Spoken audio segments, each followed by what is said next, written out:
ونستغفره ونؤمن به ونتوكل عليه ونعوذ بالله من شرور أنفسنا ومن سيئات أعمالنا من يهده الله فلا مضل له ومن يضلله فلا هادي له ونشهد أن لا إله إلا الله وحده لا شريك له ونشهد أن سيدنا ومولانا محمدا عبده ورسوله صلى الله تبارك وتعالى عليه وعلى آله وبارك وسلم تسليما كثيرا كثيرا أما بعد فأعوذ بالله من الشيطان الرجيم بسم الله الرحمن الرحيم لقد كان في قصصهم عبرة لأولي الألباب صدق الله مولانا العلي العظيم وبلغنا رسوله النبي الكريم ونحن على ذلك لمن الشاهدين والشاكرين والحمد لله رب العالمين اللهم صل وسلم وبارك على سيدنا ومولانا محمد النبي الأمي وآله وصحبه كما تحب وترضى عدد ما تحب وترضى. معزز علماء کرام، مشائخ اعظام اور میرے محترم بزرگوں، بھائیوں اور دوستوں، اللہ تعالیٰ کا یہ دستور رہا ہے کہ اللہ تعالیٰ عالم میں جب برائیاں پھیلتی ہیں، بگاڑ پیدا ہوتا ہے، تو ان برائیوں کو ختم کرنے کے لیے، اس بگاڑ کو ختم کرنے کے لیے ایسے افراد بھیجتے ہیں کہ جنہیں اللہ بھرپور صلاحیتوں سے نوازتے ہیں، انہیں قوت علمیہ عملیہ عطا فرماتے ہیں تاکہ وہ مضبوط انداز سے ان برائیوں کا مداوع کر سکے، ان کو ختم کر سکے۔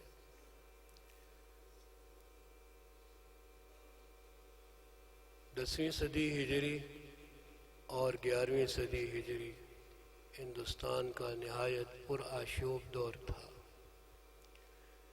اس دور میں بڑی بڑی عجیب تحریکیں چل رہی تھیں اور اصحاب اقتدار جو تھے وہ بزور اپنے نظریات امت پر مسلط کرنا چاہ رہے تھے۔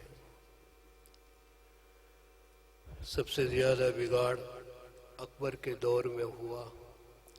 آپ کو معلوم ہی ہے کہ اکبر نے دین الہی کو ایجاد کر کر اعتقادی برائیاں بھی پیدا کر دی تھیں اور عملی برائیاں بھی بہت پیدا کر دی تھیں۔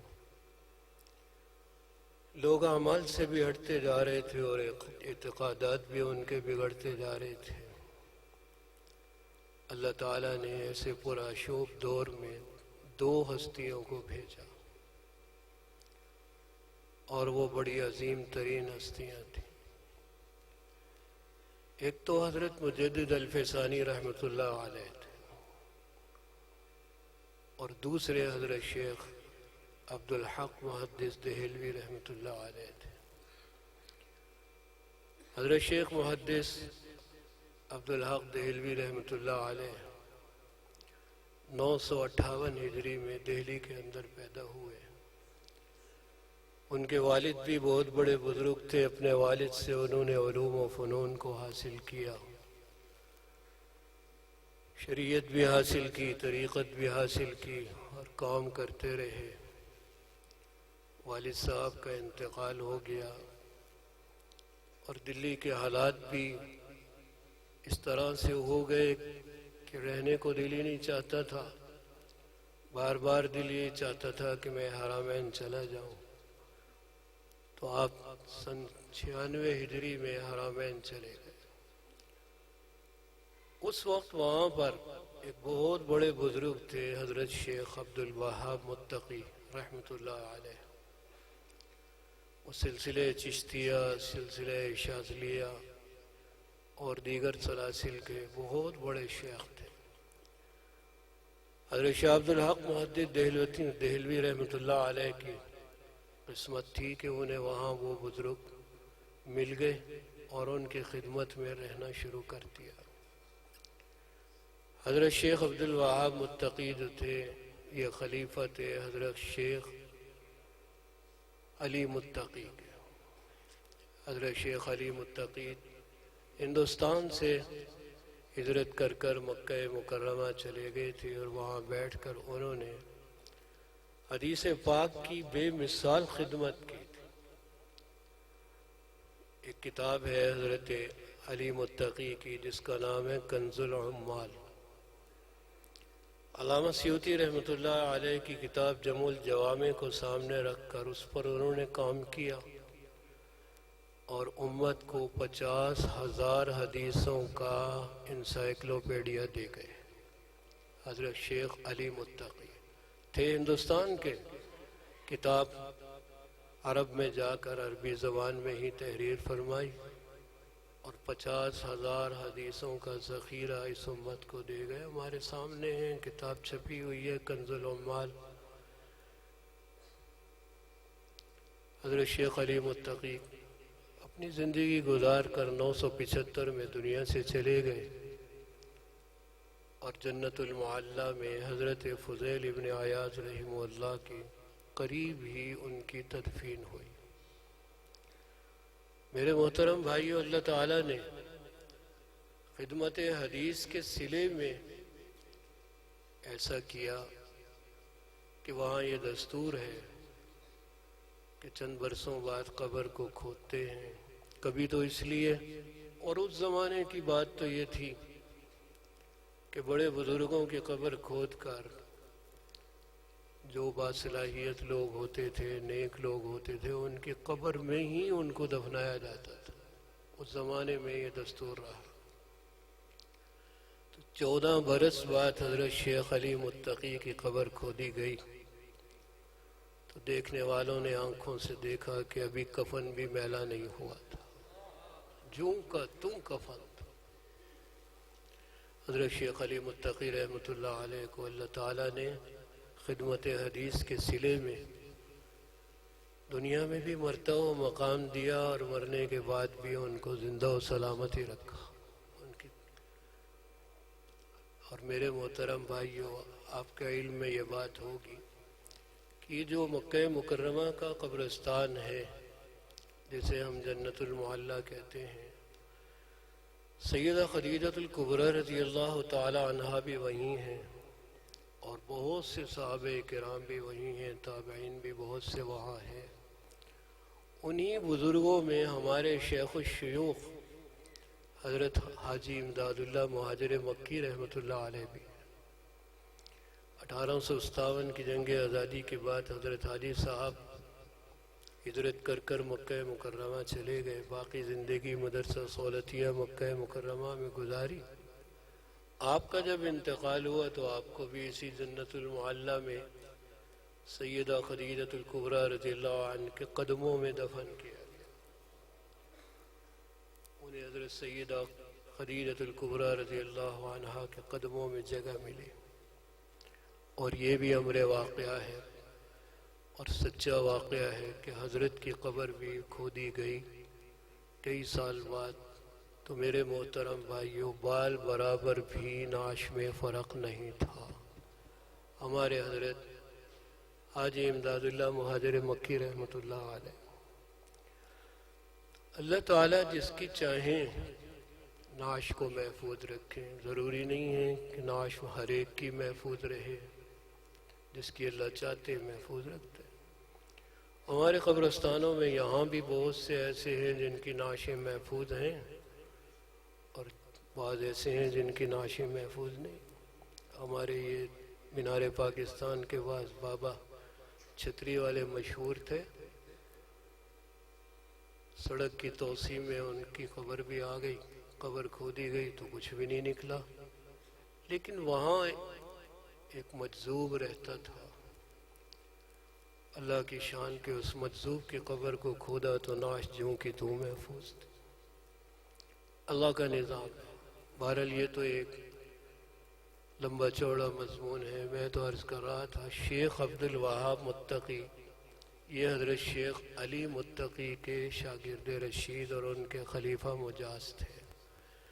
انہوں نے ان سے فیض حاصل کیا، اور حضرت شاہ عبد الحق محدث دہلوی رحمۃ اللہ علیہ نے حضرت شیخ عبد الوہاب متقی سے فیض حاصل کیا۔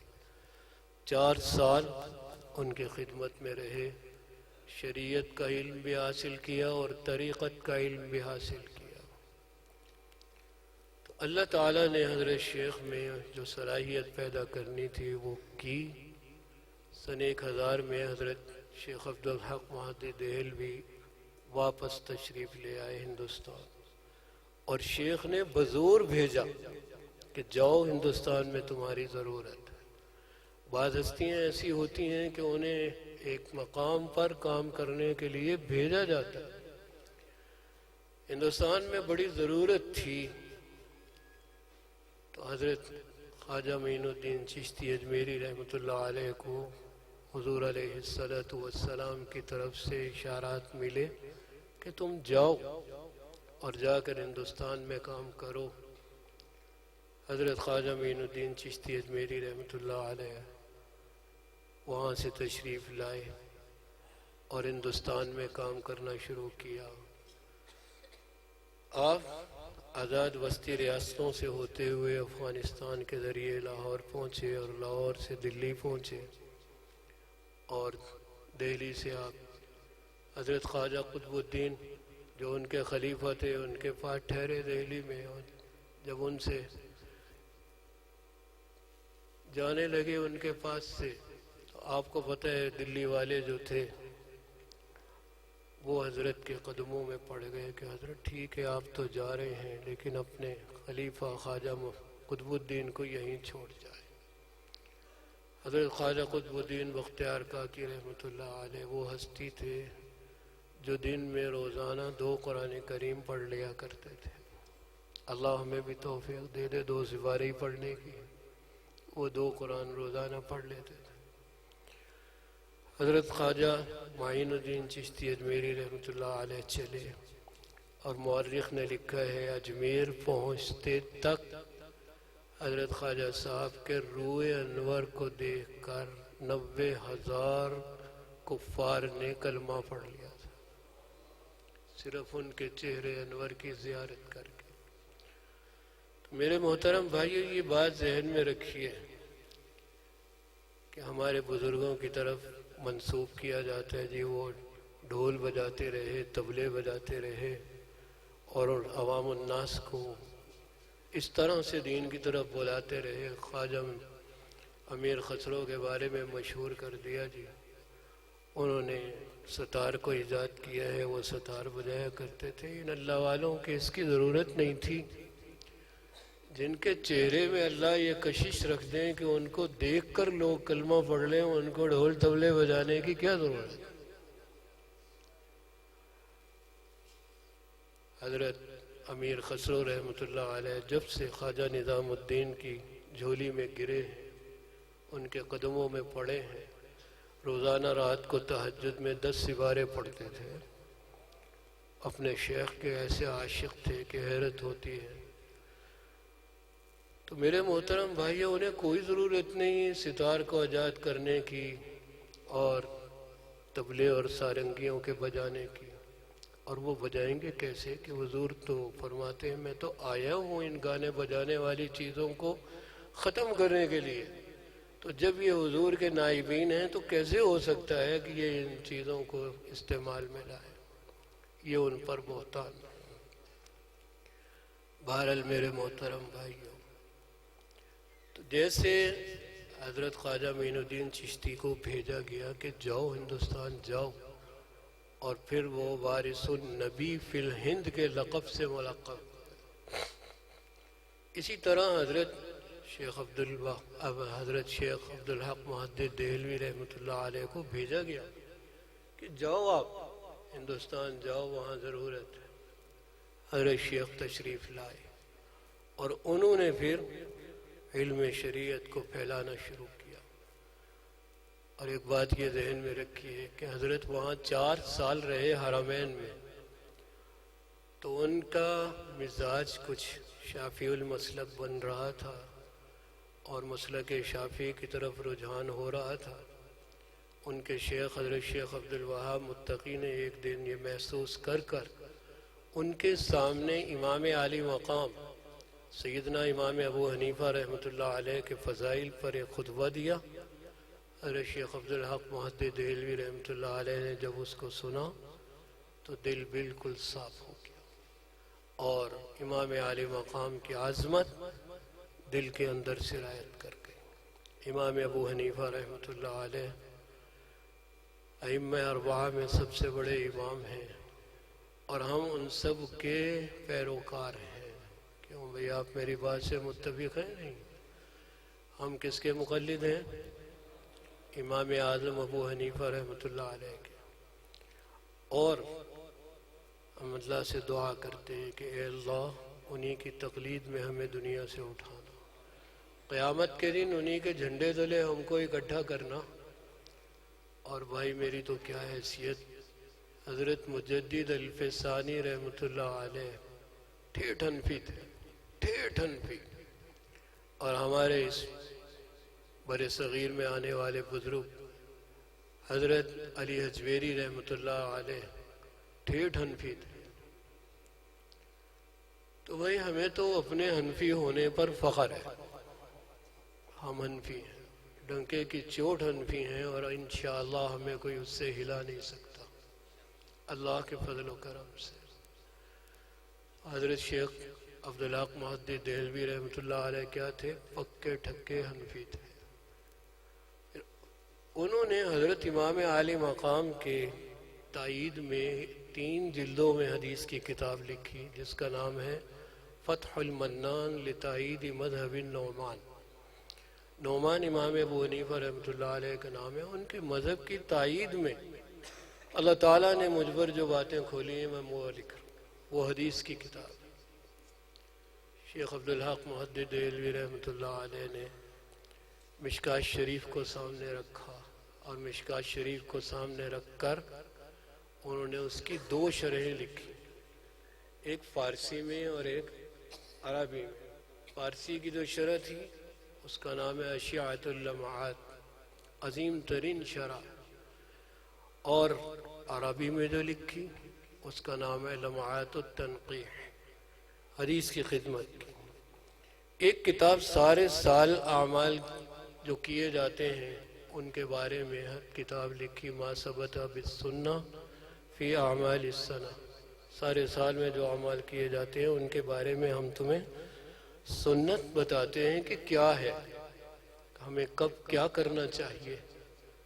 حضرت محدث شیخ عبدالحق محدث دہلوی کا ہم پر احسان ہے کہ انہوں نے ہمیں مشکات کی عظیم ترین شرحیں دی، اگرچہ اس سے پہلے علامہ طیبی بھی لکھ چکے تھے، اور علامہ ملا علی قاری رحمۃ اللہ علیہ بھی لکھ چکے تھے، لیکن اس ناچیز نے دیکھا کہ لمعات التنقید جو حضرت شیخ عبدالحق محدث دہلوی نے لکھی ہے وہ چھپ چکی ہے۔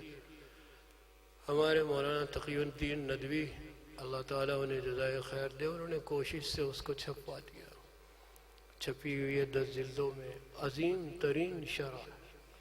حضرت شیخ حدیث کو حل کرتے ہوئے جاتے ہیں، بتاتے ہیں کہ اس حدیث سے کیا مسئلہ نکلتا ہے اور کیا ثابت ہوتا ہے، اور مذہب نعمان کو ترجیح دیتے ہوئے جاتے ہیں۔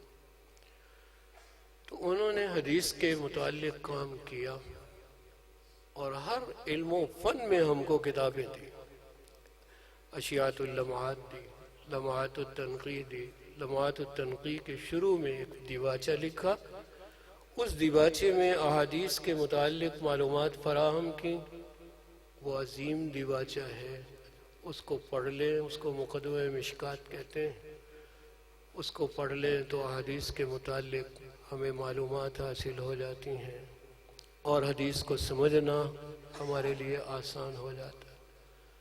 میرے محترم بھائیو، حضور علیہ السلام کی سیرت پر مدارج النبوت لکھی، حضور علیہ السلام کے شہر مدینہ کی محبت میں اس کی کشش میں اتنی موٹی کتاب لکھی جس کا نام ہے جذب القلوب الی دیار المحبوب، دل کھنچ رہے ہیں محبوب کے گھر کی طرف، یہ اس کتاب کا عنوان ہے۔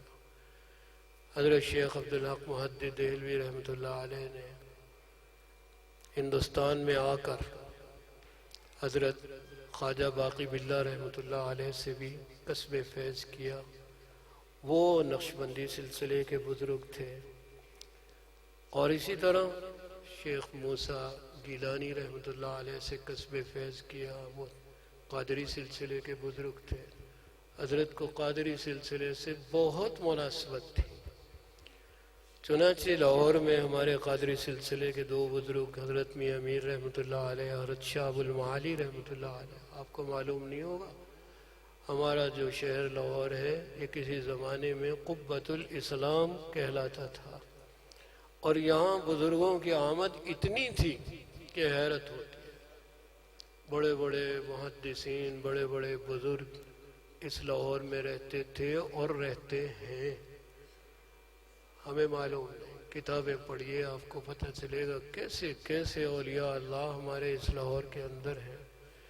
اسی لیے اہل لاہور شاید بچے میں، ورنہ حرکتیں تو ایسی ہیں ہماری کہ اگر اللہ گرفت کریں تو کوئی بھی نہ بچے۔ شاید ان اللہ والوں کا وجود ہمیں بچائے، اور ہم خوش قسمت ہیں، بہت بڑے بڑے اولیاء اللہ لاہور کے اندر ہیں۔ بہرحال میرے محترم بھائیوں، میں تفصیلات میں نہیں جاتا، وقت بہت مختصر ہے۔ حضرت شیخ عبدالحق محدث دہلوی رحمۃ اللہ علیہ نے ہندوستان میں علوم کی نشر و اشاعت کی، بالخصوص حدیث کے علوم جو تھے ان کو آگے بڑھایا، اور ان کی جو آل اولاد تھی انہوں نے بھی اس میں حصہ لے کر ان علوم و فنون کو آگے بڑھایا، بالخصوص علم حدیث۔ حضرت نے تو مشکات کی شرح لکھی تھی، حضرت کے بیٹے تھے نور الحق، انہوں نے بخاری شریف کی شرح لکھی تھی فارسی میں، تحسیر القاری 6 جلدوں میں، آج بھی وہ مل جاتی ہے۔ اور بھی حضرت شیخ کی نسل میں بہت سے ایسے پیدا ہوئے جنہوں نے حدیث کی کتابوں پر بہت کام کیا۔ تو حضرت شیخ عبدالحق محدث دہلوی رحمۃ اللہ علیہ نے، دیکھیے دینیات دو چیزیں ہی ہیں، ایک عقائد ہیں، ایک اعمال ہیں۔ اعمال کے متعلق بھی بیش بہا کتابیں لکھی ہیں، اور عقائد کے متعلق حضرت نے تکمیل الایمان کے نام سے عقائد کے متعلق کتاب لکھی، کیونکہ اس زمانے میں عرض کر رہا ہوں کہ اعمال بھی بگڑ رہے تھے اور عقائد بھی بگڑ رہے تھے۔ تو حضرت شیخ نے علوم شریعت کی طرف زیادہ توجہ کی، اللہ تعالیٰ نے ان کے ذریعے سے علم حدیث کو آگے بڑھایا، بڑھتا رہا۔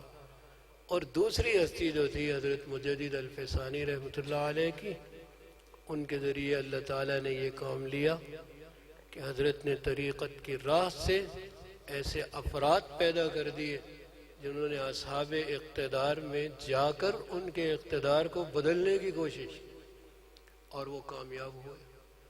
ان کی خاموش تحریک اقتدار کو ایسا بدل گئی، اکبر گیا، جہانگیر گیا، شاہ جہان گیا، شاہ جہان کے بعد کون آیا؟ عالمگیر۔ عالمگیر وہ ہستی ہے جو 12,000 حدیثوں کے حافظ تھے، عالمگیر جنہوں نے ہماری شاہی مسجد بنائی، 12,000 متن حدیث کے حافظ تھے، اور قرآن کریم کے بھی حافظ تھے۔ لیکن زہد و تقوی کا عالم یہ تھا کہ قرآن کریم کی کتابت کر کر جو ملتا اس سے گھر کا گزارا کرتے، یا پھر سر کی ٹوپیاں بن کر وہ بیچتے اور گھر کا گزارا کرتے۔ حضرت مجدد الفسانی رحمۃ اللہ علیہ نے افراد سازی کا کام کیا اور ایسی ٹیم بنا گئے۔ تو میرے محترم بھائیوں، اللہ تعالیٰ نے اس پر آشوب دور میں ان دو ہستیوں کو پیدا کیا، حضرت مجدد صاحب اور حضرت شاہ عبدالحق محدث دہلوی رحمہ اللہ۔ اور جب میرے محترم بھائیوں 1857 کا پرآشوب دور آیا تو پھر اللہ تعالیٰ نے پوری ایک جماعت کھڑی کر دی۔ یہ جماعت کن کی تھی؟ انہی افراد کی، انہی بزرگوں کی خوشنشین جماعت۔ وہ جماعت تھی ہمارے اکابر علماء دیوبند کی۔ انہوں نے پھر اس پرآشوب دور میں دین کی نیا کو سنبھالا، اور انہوں نے دیوبند کا مدرسہ قائم کر کر، ہندوستان میں بڑے بڑے مدرسے قائم کر کر عقائد و اعمال کی حفاظت کی۔ آج ہم دنیا میں دیکھ رہے ہیں کہ اللہ تعالیٰ نے ان کے فیض کو ساری دنیا میں عام و تام کر رکھا ہے۔ دیوبند کوئی نئی تحریک نہیں، یہ حضرت شاہ ولی اللہ اور حضرت مجدد صاحب اور حضرت شاہ عبدالحق محدث دہلوی رحمہم اللہ، انہی کی تحریکوں کا تسلسل ہے جس کو لے کر ہمارے بزرگ آگے بڑھے ہیں۔ کسی نے دین کی اشاعت کا کام ذمے میں لیا، حضرت تھانوی رحمۃ اللہ علیہ نے اکیلے نے تقریباً 1000 سے زیادہ کتابیں لکھ دی، وہ علوم کی اشاعت میں لگے، اور حضرت مدنی رحمۃ اللہ علیہ کو اللہ تعالیٰ نے کھڑا کر دیا، وہ افراد سازی میں لگے۔ ان کا کام یہ تھا اصحاب اقتدار جو ہیں ان کو دین کی طرف لایا جائے۔ تو ان کی تحریک بھی چل رہی ہے، حضرت تھانوی کی تحریک بھی چل رہی ہے، حضرت مدنی کی تحریک بھی چل رہی ہے۔ ہم اللہ سے دعا کرتے ہیں کہ یا اللہ ہمیں ان بزرگوں کے ساتھ جوڑے رکھ۔ کیوں بھائی، آپ بھی دعا کرتے ہیں کہ نہیں؟ اللہ ہمارے جو بزرگ موجود ہیں انہیں سلامتی عطا فرما، ان کی حفاظت فرما، اور ہمیں ان سے جوڑے رکھ، اور ہمارے اکابر جو تھے یا اللہ ہمیں ان سے سچی محبت نصیب فرما۔ وآخر دعوانا الحمدللہ رب العالمین۔